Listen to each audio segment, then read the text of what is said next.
Good afternoon, everyone.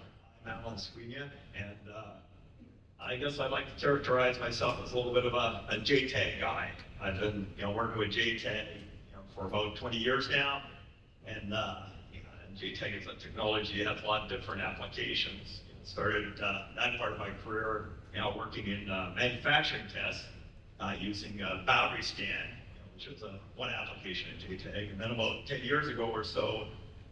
We acquired another company that had a JTAG debugger for x86, and there was no turning back. Usually have a insatiable, curiosity. So learn something, write about it, share it, and learn some more. And so that's me. I'd like to also introduce Ivan. He's in the audience. There he is. You want to stand up, Ivan, and introduce yourself? No? Okay. Fly through. Yeah, you can come up later. All right. Before we jump into the actual agenda, as what was mentioned, we have a workshop in Soprano A starting at 3:30, and it's really kind of we have a sign-in sheet. Come up afterwards and sign in. We originally had, unfortunately the charts are not updated, we originally had 10 targets, 10 copies of our SourcePoint debugger. Everybody could play with them a little bit. Unfortunately, the shipment of 7 of the boards didn't get here. So we actually have 3. So even more first come, first serve, sort of priority. Don't swarm the stage afterwards, but we'll try to accommodate as many people as we can. Yeah, a few people actually get to sit down and have hands-on with the tool, have a little bit of fun. Everybody else can come in and watch and beat over the person's shoulder, tell them what to do, what not to do, and so on. Should be a little fun. So we'll do a couple of shifts, give everybody an hour at the sessions, as part of the sit-down sessions, and then we'll rotate again at 4:30. And we at my company, we have a passionate desire to share knowledge and enable people to do very cool things technically. We're big believers in helping the industry identify weaknesses and develop mitigations for them. So this is somewhat of a new product for us. So if people want to acquire a kind of a complete kit, and we're going to be giving these boards away at the end of the session, as they're lost by UPS, but eventually I think they're going to show up and Google will get them, and then they'll ship them out to whoever wants to acquire one. So and we really want to try to enable that and make it affordable and easy for people to acquire. So come to the workshop and learn more. What I'm going to cover today is a little bit of history about the x86 JTAG-based debugger. We've got a deep collaboration with Intel that goes back 20 years, and the tool, the technology itself was originally developed, for UEFI-based debug, and that's really still the kind of the core competency of the tool and the technology. And then about a year and a half ago, inspired by Satoshi and Andrea, Pavel Sivovich, and Alex Iandisky, and a bunch of people, we decided to embark on a journey to take some of that technology that we developed and bring it to Windows and ultimately Linux as well, especially as it relates to hypervisor debug, which is a lot of complexity, as we heard from Andrea and Satoshi's presentation, and you need powerful tools to actually debug a technology that level of complexity. So really the first thing that we did is we developed an integration between our SourcePoint JTAG-based debugger and WinDbg. WinDbg has, everybody uses it in this space, OS aware, powerful capabilities, and we combine that, with our JTAG technologies, but especially as it relates to, what we call run control, which is setting breakpoints and single stepping through code using JTAG, and our hardware tracing support that's built into the end of the technology. And then we're going to jump into a demonstration. With JTAG, you're always debugging on the live target. Up here, I have it's all cabled up, but you can see it a little closer during the workshop. It's an Intel Tiger Lake board built by a company by the name of AAEON. And it works with JTAG right out of the tin. You can buy it for $299, hook it up to SourcePoint, and you're off to the races. You can't do that, of course, with a commercial board, right? There are mitigations, hardware, firmware straps, software that prevent JTAG, of course, being used on commercial laptops and desktops and servers and stuff like that. But this board just happens to work nicely with JTAG out of the tin, so that's kind of nice. And then we'll get into the demo and show off some of the things that you'll be able to do with JTAG and Hyper-V and Secure Kernel debug. Right, as mentioned, this has been a kind of a 20-year collaboration with Intel. They provide us the documentation that we need to develop and deliver our JTAG-based technologies. Originally, predominantly for UEFI debug, the OEMs and the ODMs. I mean, that's the first thing they want to do, right? They power up the thing and they got to debug UEFI. And Intel provides us access to early silicon. So pretty much as soon as the newer CPUs power up within the Intel facilities, we get access to a copy as well, copies of platforms and systems. So we can do our work in developing the probo support, the run control support. We support virtually all of the Intel CPUs, Atom, Core, Xeon, and with AMD just solely on the EPYC platform, the server side.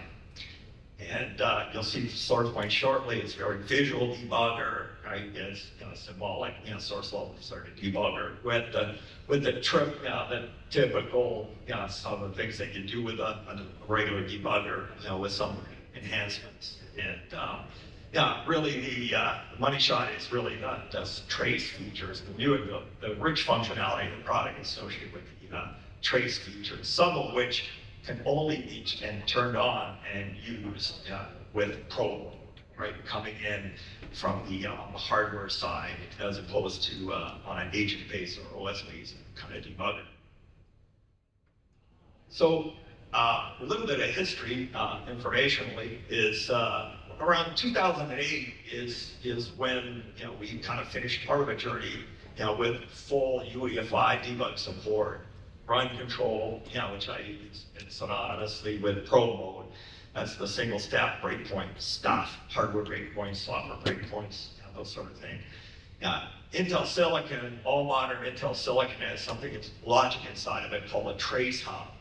And that is used for event trace kind of capabilities, right? And you define an event as pretty much any architectural event that's happening inside the CPU. Remember, this is coming in from the hardware side. So if you want to trace specific messages coming out of the ME, you use the trace hub. Messages coming out of UEFI, converting printf messages and running the printf messages instead of going out a serial port, they go into the trace hub and run at speed. So instead of the typical slowdown that you encounter if you're trying to run printf, typically on a debug BIOS build. Intel processor trace is execution trace. We'll see that in action shortly. Architectural event trace is another kind of a main category of functionality enabled by the trace hub, and you'll see that as well. We have support for SMN and breakpoints and so on and so forth. Reset, init, power cycle, breakpoints. You basically can break in at the reset vector when the CPU access fetches its first instruction, and then kind of go up from there. Also been built into the debugger is a command language, right? Several hundreds of instructions worth of and wrapped up in a macro language. It's interpreted, but it's very stable in structure.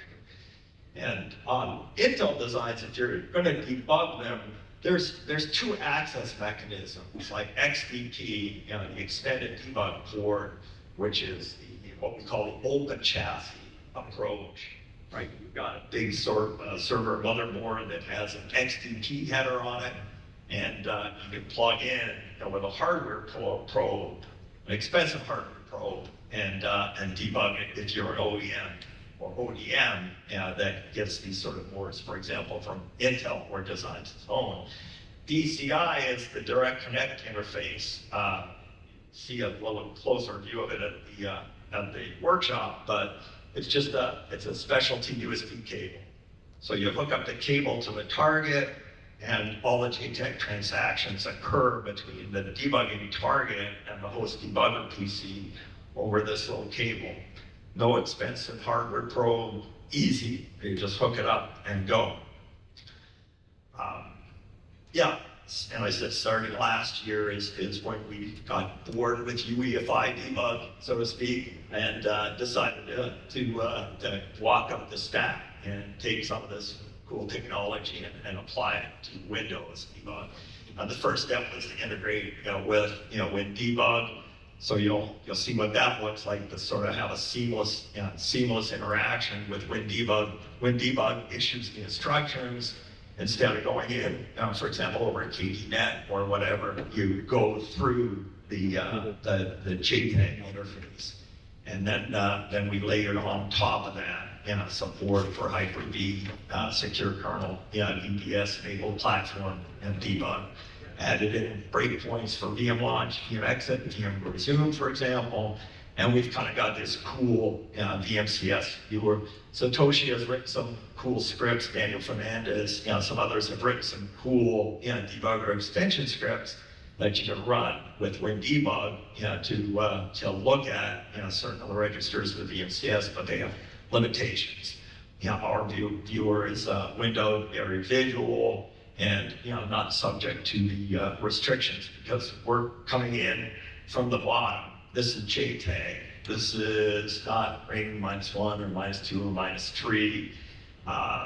It's metaphorically being very minus infinity. You're coming in from the hardware. You're interacting directly with the CPU and doing things you can't normally do. So it's a little bit more of a stealthy, in that respect, a stealthy debug application technology.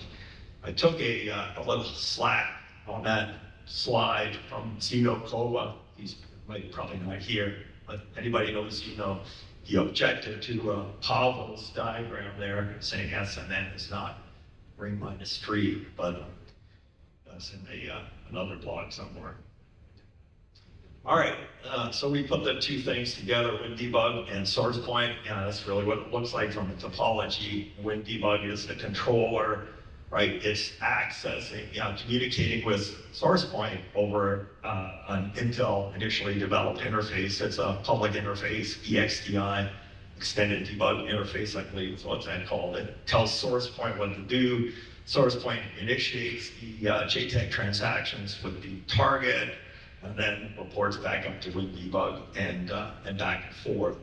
And we got a fair bit of inspiration actually from an older blog that Andrea himself had written called Debugging the Undebuggable, which talked about using EXDI and GDP, QNU. And we decided to use somewhat of the same approach, but like we like to say, kind of on steroids, with true hardware support. So if you have access at some point to a target, for example, an Alder Lake target, I can't wait to get an Alder Lake target myself that supports HLAT, so I can debug what the guys were saying and learn a little bit more and unpack it a little bit. Why is it cool? There's no agent on the target. As I said, you're coming in directly from the bottom. You're running it over JTAG, transacting directly with the CPU, not through the OS, the firmware per se. Target's running it at native speed, right? It's not a simulation. This is like the Intel Cinex application or something. You're running it at native speed for most of the applications.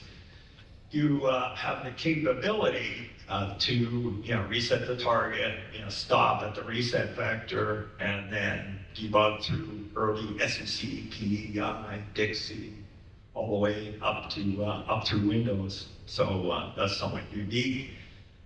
We've introduced, inspired by myself taking the Satoshi's hypervisor course a few years ago, we quickly added a few hypervisor related breakpoints for, enter, entry, exit, pursue, and so on. And you'll see those demonstrated. And it's the dynamic analysis aspect, I think, of this, the hardware trace features, combined with some of the symbols information that's available publicly, for example, for the secure kernel, is very, very powerful. I think will aid all of our understanding in terms of how all this works. As I mentioned, Satoshi written some scripts that you can view and some of the register fields within the VMCS. We've just made that visual inside a viewer and editing the architecturally editable fields within the VMCS. Intel PT is instruction trace, execution trace, and there are mitigations within Windows. When Hyper-V is enabled, Windows goes out of its way to turn it off, and we turn it back on again. So we can run trace, instruction trace, in some code that you would not normally be able to do, and I'll show that as well during the demo. There are these conceal bits, all described within the SDM for informationally, but you would have difficulty turning those off on your own. But we're able to come in through probe mode registers that are accessible by probe mode and manipulate those so that we can see how things are actually traced, the actual execution. AAT is also a very cool technology that I'll demonstrate.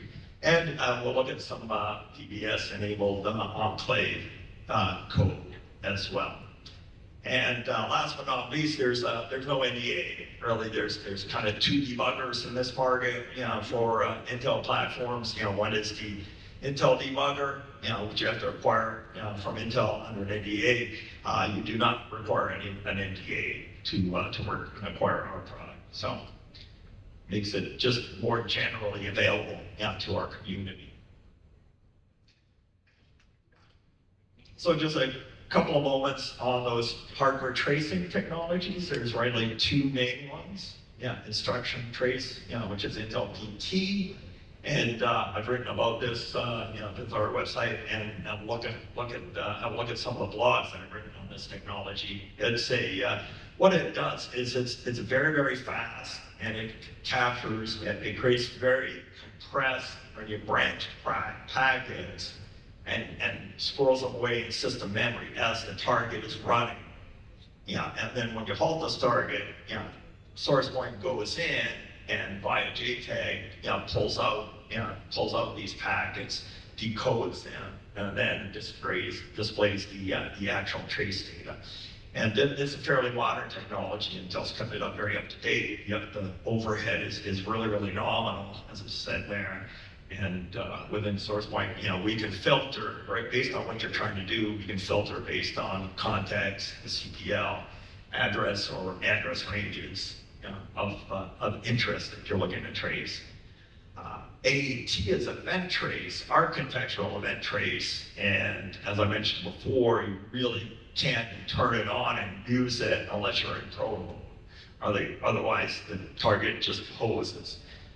So that's kind of a unique capability, and it's using the trace hub, and you go out to any of like 3 different trace forms, trace destinations. One is DCI. So the architectural event trace data will stream out the DCI cable and go right into SourcePoint and then be displayed instantly. And on a streaming basis, or there's also Intel Silicon have what's called an MTB, which probably not a lot of people know about, but that's short for Master Storage Controller Trace Buffer, MTB for short. That's in most most Intel CPUs, that's about an 8 kilobyte trace buffer that you can capture event trace information directly on reset. It's small, and you can do pretty much the same thing as with DCI, but if you didn't have DCI access and you want to capture trace data out of reset, right? You put it into the MTB. Or system memory, like Intel PT is a third trace destination option. And AET is a little bit of an older technology. In my view, hasn't really been kept so much up to date. It's not really context aware. So especially when hypervisor is running, some of the addresses that you see there, right, being specified, may be bogus, but it does capture all of the events. And as we'll see, during the demo and at the workshop, that can actually be an advantage because, if you're not careful and you make a guest mode transition, you do a VM resume and you halt in guest mode. If you're not careful, and you might even see the target crash when they do the demo, but if you halt in guest mode with an Intel PT running and you try to read host mode memory, bam, right? You can see host mode state, as we'll see in a bit, but you gotta be careful, whereas AET is immune to that. So they make a kind of a nice good combination in terms of hardware tracing. All right, so this Tiger Lake board is right here beside me. I'm gonna power it up shortly. You've got a debug on a physical target. You're using JTAG. Now we're using the Intel USB DCI direct connect interface cable. There's no hardware probe required. And this is a nice kind of cheap board, relatively cheap board that works with JTAG out of the tin. So it's pretty cool. And it's a fairly modern CPU. It's a Tiger Lake. They have Alder Lake, or AAEON is working on the Meteor Lake version is coming out next month. They have a nice plethora of different platforms that you can use based on the different features. I believe, but haven't verified with AAEON, that their Alder Lake 12th gen board is a Core. One of the options or SKUs they have is a Core i7 1270 PE has support for VTRP. So that's one I want to get fairly shortly to play with myself, since I just learned something today from listening to Andre and Satoshi. All right, so let's see, time-wise, we're running a little bit short on time, so maybe we'll delegate some of this to the workshop at 3:30. But I'm going to show off first secure kernel debug using JTAG, and do a little bit of Intel processor trace. All right, then I'm going to turn on. Then I'm going to do a little bit of enclave and VBS-enabled enclave debug as well. And you'll be able to see the symbols in both of those applications. We're going to be working in the secure world and VTL1. With some luck, we'll see a transition.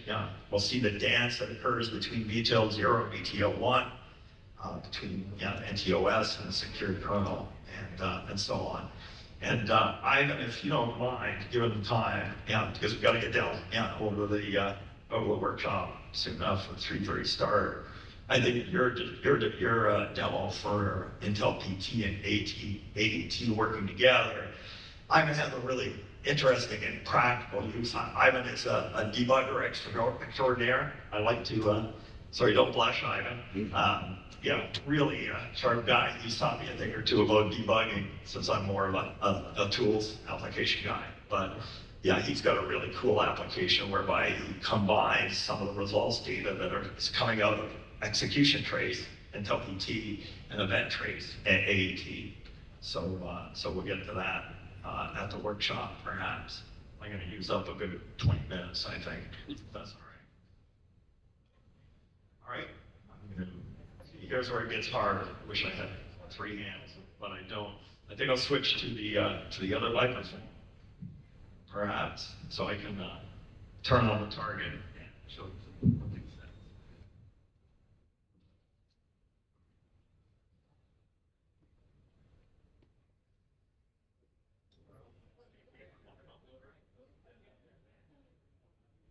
All right, is that on? Oh, excellent. I just gotta make sure it doesn't fall off my head. All right, no guarantees.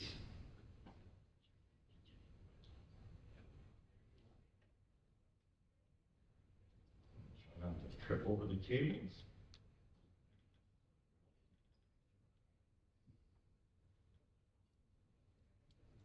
All right.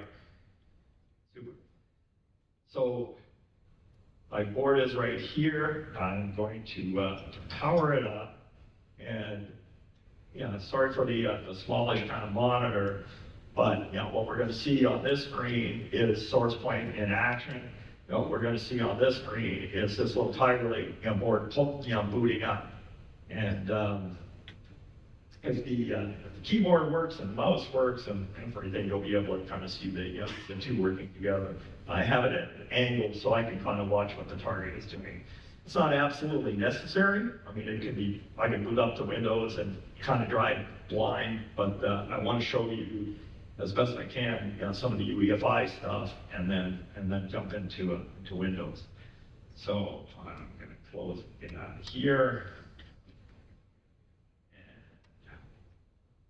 First off, I should show this ball over here. All right, so we have a DVC, what we call a DVC status indicator, right? And this is the indication of connectivity, JTAG connectivity between the host, SourcePoint, debugger, and the target itself. This tells you you've got continuity on the USB connection. It's not USB protocol, it's an Intel DCI proprietary protocol. But when I power up the target, I should see that light up and turn green, which indicates that we have connectivity. So power on, and it did turn green. All right.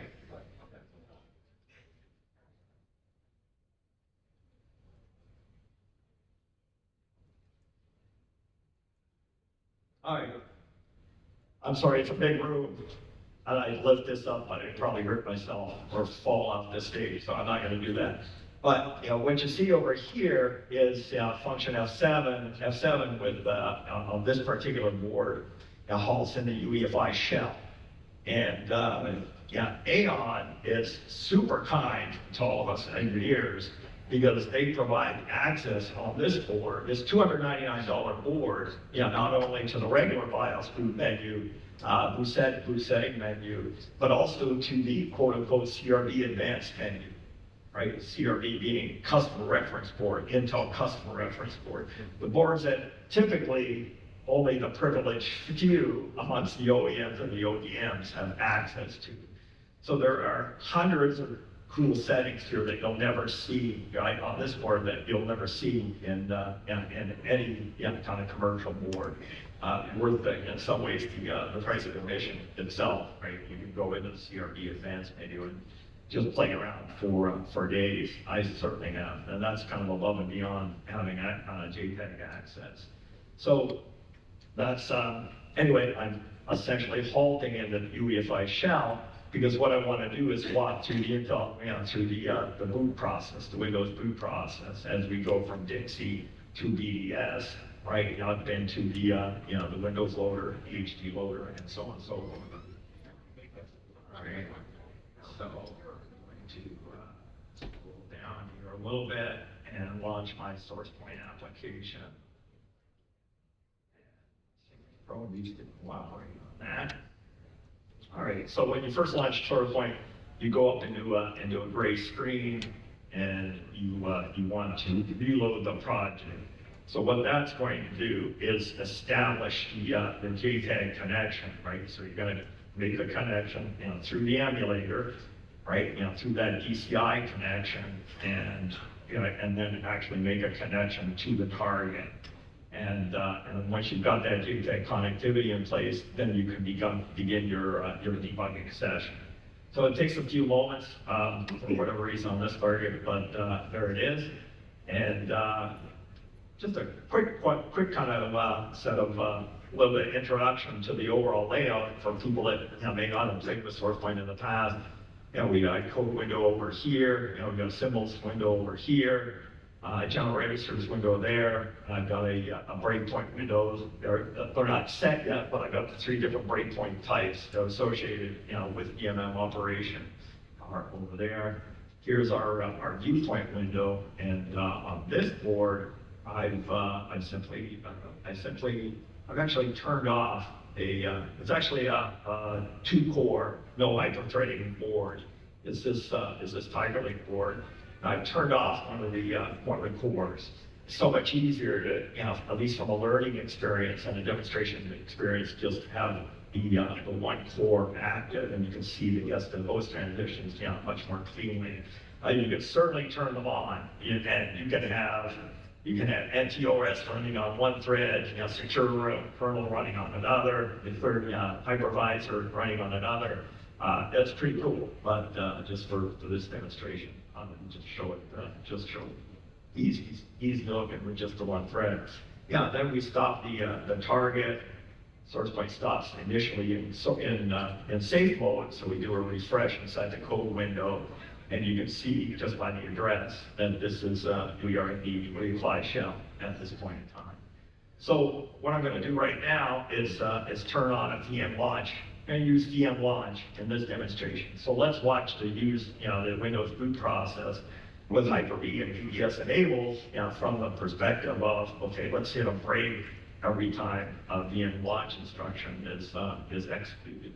So I'm going to then just hit go, and I go back to the running state in the viewpoint window, and I'm going to hit enter a couple of times to do that.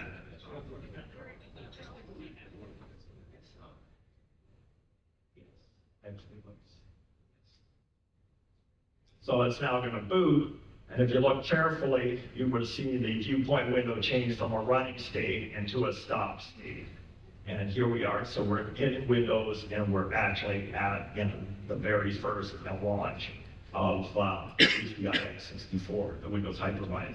Interestingly, when it first manifests itself, it comes up, the probo registers are telling us that it's actually in guest mode, which I kind of found interesting. And when if I do a load current here, there are several different ways to identify what where you are and which module you're in, within SourcePoint. The one I like is to keep the log window open, and we're going to do that heuristic algorithm search and look for the symbols associated with the module that we detect. And as we all know, JTAG64, there are new public symbols associated with that. So that was the first break. Let's go again, and let's let Windows run a little bit more, and we stop a second time, and let's do a look current again, and you can see that we're now down in the log window. We're now at HD loader, and then we'll do it just one more time and hit go, and we stop again very, very quickly. Code window refreshes, with a current instruction, and then we do a load current again, and it's going to do its heuristic scan. So sometimes it's really quick, sometimes a little slower, but then we stop it. We see that we've loaded the symbols for the secure kernel, and I'm going to just open that up a little bit, and so you can actually see. It's just an easier way, right, to quickly look at the symbols that are available inside the secure kernel. And we've got a command word which comes in the next release. But what you have here are all the functions that are available. And you can, at any time, kind of write, you're curious about a particular function. Let's just look at this one.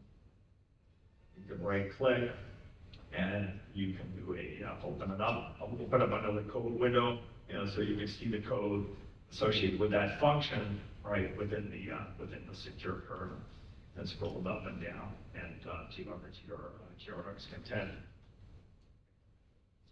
All right, set breakpoints, open code windows, right? A lot of things that you can do just automatically within the symbols window.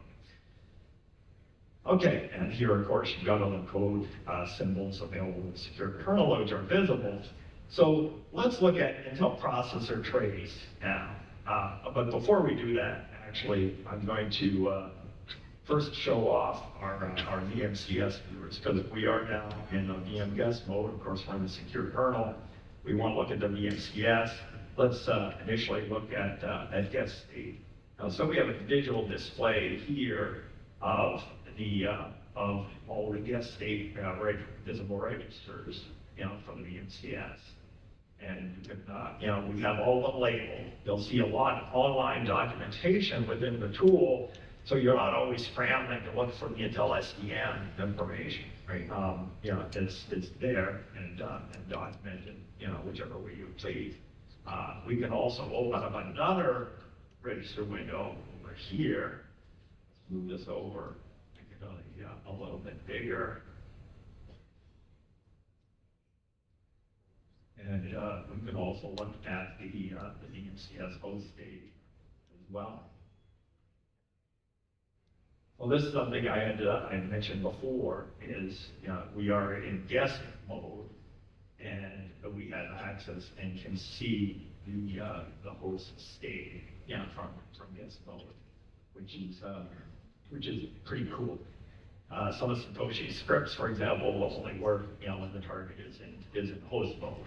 Whereas with JTAG, because we're coming in from underneath through the hardware, we have much more visibility and access to everything that's on the target. We're going to use Intel processor tracing, and it's a good way of displaying some of the mitigations that Windows employs to discourage debuggers, for example, from the operation. So I've got guest state, host state, entry, exit, and view control fields. I click on here, and I have displayed in here some interesting fields. One is the VM exit reason, sort of nice to be able to know automatically when you've done it, target is done, VM exit, what the reason is, and you go to the SPM to see those. VM exit qualification is also interesting. This one is interesting. It's VM exit primary. You'll see I'm going to expand that register, and you'll see it has some very, very interesting looking fields. All of, we actually, that sounds kind of crazy, but we actually extract all of the data out of the Intel SDM for all these registers, right? The general purpose registers, floating point, segment control, MSRs, every single architectural and model specific MSR, you can look at it, you can expand it like I've just done, right? All the individual bit fields are labeled, and you have the ability for where it's possible to actually change them on the fly, any of the bit fields, any of the register contents on the fly. In terms of VM exit primary, we've landed in the secure kernel, and it's the SDM describes a conceal in VNX operation from Intel PT, Intel processor trace. It turns it off. If you try to turn it on again, it turns it off again. Very stealthy. Actually, a good mitigation, from the trace. But we have the ability, once we turn on Intel processor trace, what we do on every single go is we turn the mitigation off again, right? Because we want to be able to trace and capture as much of the trace data as is possible. And this is one of the fields, that there's actually a few of them, but this is one of the fields, that when sets to 1, disables Intel PT. So I'm going to turn it on. I'm going to turn on Intel PT now, some more hardware trace, and you'll see how that works.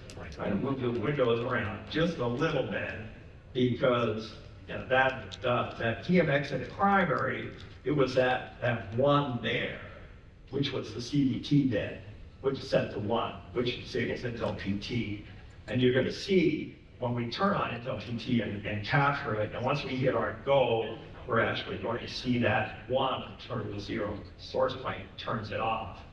So let's see that in action. Let's turn on Intel PT.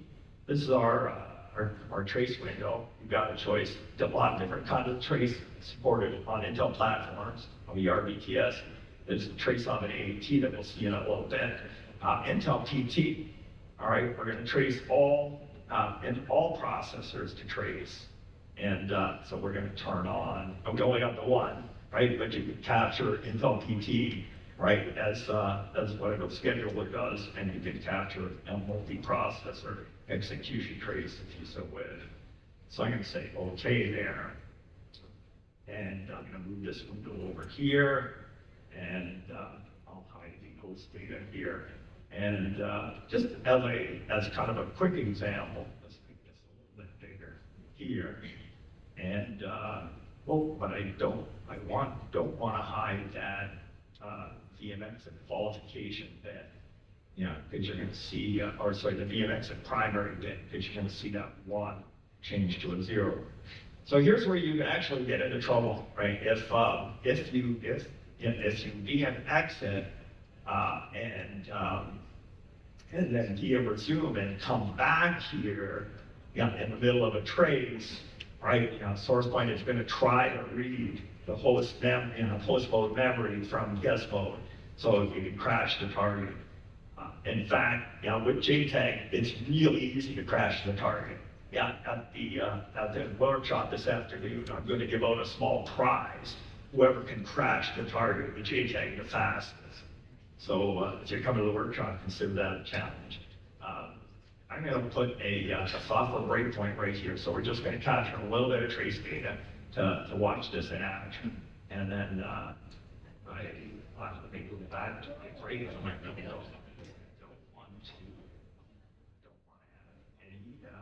okay, turn off the watch breakpoint. But you saw I set a software breakpoint over here, and it automatically shows up, of course, in the breakpoint window. And so when I get my trace window visible again, and I hit go, we're going to change into a stop. For running and then stop, very, very quickly. And there's Intel processor trace for the secure kernel with timestamps and everything. So you can plot, or not. That's fine.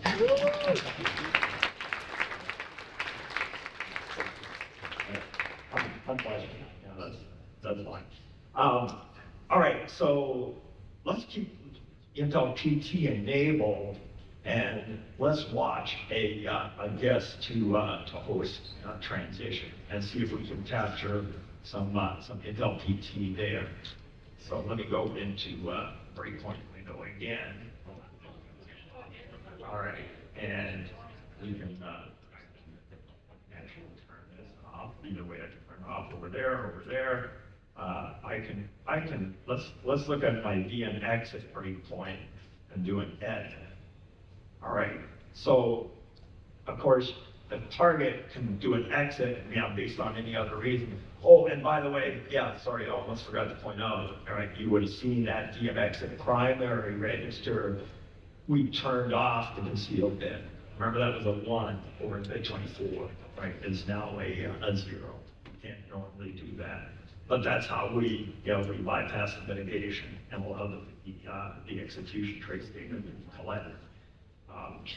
With VM exits, I take my word for it, we, as much as humanly possible, we have methodologies, right, automation, that goes in and extracts a lot of the SVM data and places it in our movie. You can trap on any and all exit reasons, as you see here. You can trap on one, right? You can trap on a number of different ones as you, whatever you wish, right? And all of these are documented in the SVM. So it's just a quick way of not having to scramble to the SVM each and every time. All right, so how are we doing for time?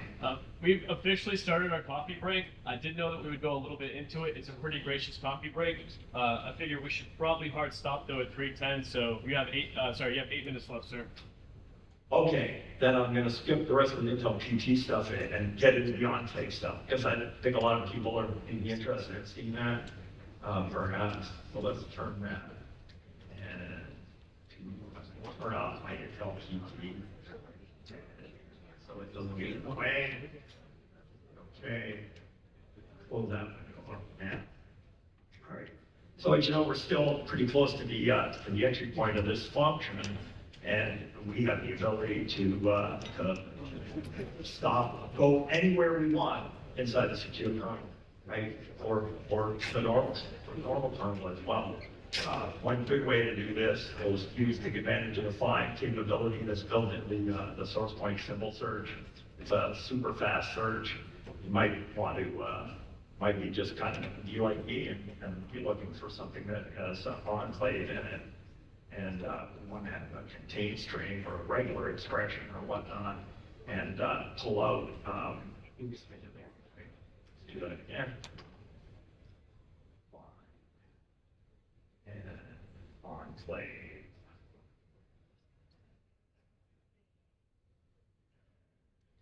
String. Search over here. Okay, so these are all of the all of the routines, and like I said, our debugger is in the works, but you can go to any one of these. I'm going to just do NT call enclave at this point, and set a breakpoint in there, and say okay. All right, so you should see in the breakpoint window down here, you should see there are breakpoints set at the entry point for this function, and it gives you a little bit of an understanding, even at a 20,000 foot point of view, right, how all this sort of stuff operates. You know, we've only got the one breakpoint set. I think I turned off Intel PT, I hope. If not, we'll watch a spectacular crash. But if not, I'm going to hit go and let my target run. But you can see over here on the monitor, right now we're going through the boot process, right? The target is booting up. Windows, we have a kit, and we're still on a running stage here. We haven't hit the enclave, the NT-call enclave code yet. So let's see what we need to do to induce that. I'm going to have to type in my password.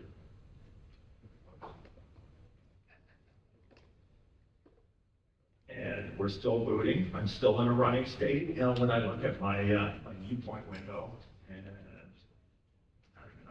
when this actually comes up, let's see. I can get over here. Let's launch. Ooh, my mouse stopped. So I stopped, and I hit the breakpoint right at the entry point of NT call enclave. I got to do another load current, right? Because SourcePoint, there's a way to do this automatically, but it slows you down a little bit, right? I like to use a load current every time I stop, and I change context a little bit, and there you go. That's the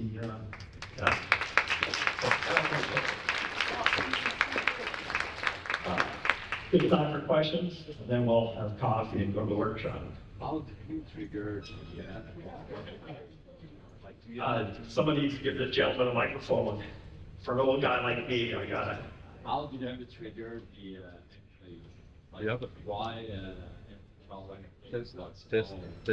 Oh, so if you're clever, right, and it's an exercise for the student, but if you're clever, you can set up Intel processor trays and capture the code that preceded what calls NT call enclave. Yes, I didn't do that for here, but that's a good exercise for the workshop. It's your comment. That's not right.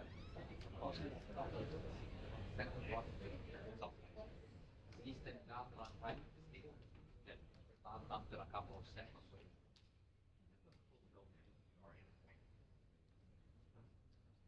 So I have if there are any more questions, I have a sign-up sheet. Oh, there's one way over there. Oh my goodness. Yes, One more time? Sorry. yeah, just a minute, we have a mic. Yeah, that would be good.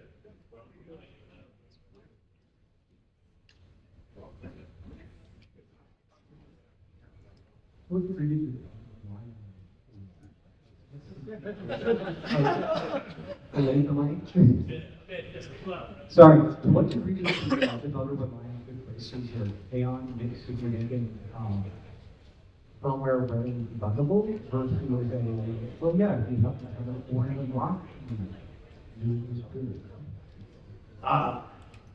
If I understood the question, yeah, AAEON has been actually delivering boards, for years, all of which support, support DCI access, support the JTAG access.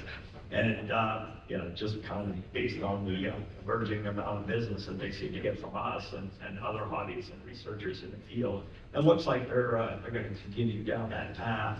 Your first target that they came out with JTAG debug support was up squared. It was in the Apollo Lake board, going back years and years and years and years, and they, and pretty much every board since then, Whiskey Lake, Tiger Lake, the Alder Lake, the upcoming Meteor Lake is going to support JTAG access by PCI, kind of built into their supply chain. That answers the question.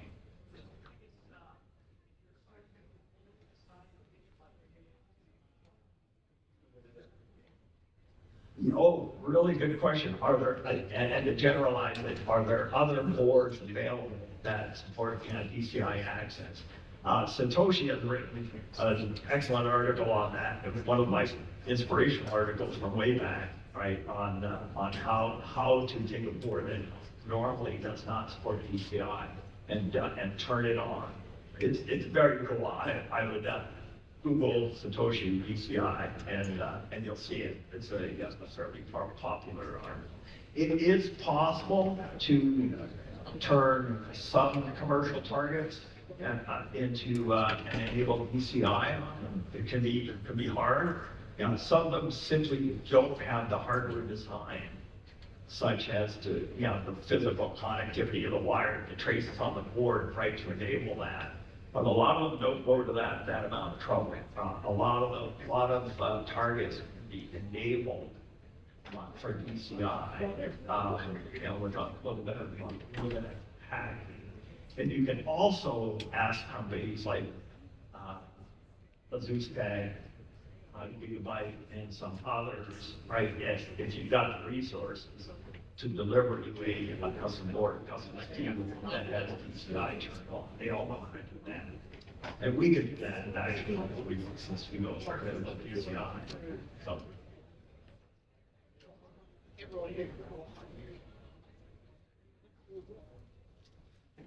All right. Oh, we have another question down there. Do you have any boards for AMD? I'm sorry, this gentleman, the microphone. Do you recommend boards for AMD chips? Support for AMD? Yeah. We support AMD EPYC platforms, which is on the server side right now, right? And AMD is a little bit more challenging because, buying an AMD server is expensive, right? And there's no, they don't have a version of DCI. Right now, there's no closed chassis debug like we have on the AAEON boards or some of the UEFI boards and MSI boards. So you have to, in addition to buying the expensive server, you have to buy a hardware probe, that's in the thousands of dollars, like normally. So it's difficult for folks like us to have access to that typically. So right now, we only officially, for WinDbg support, hypervisor debug, we only officially support Intel. They don't have the concept of the face up, right? So that you can actually route the USB the way you do the stuff. I'll give that a bit, I'm sorry, I'm missing some of that. Maybe I we can can talk to it for the workshop, or we could talk about it later, perhaps. I gotta get downstairs and set up the remaining targets for the workshop. Yeah, please come down, sign up sheet. I think there's only a few boards available, but please come on down to the workshop. And if you're interested in getting your hands on a copy of SourcePoint, there'll be a way to do that as well with a special deal.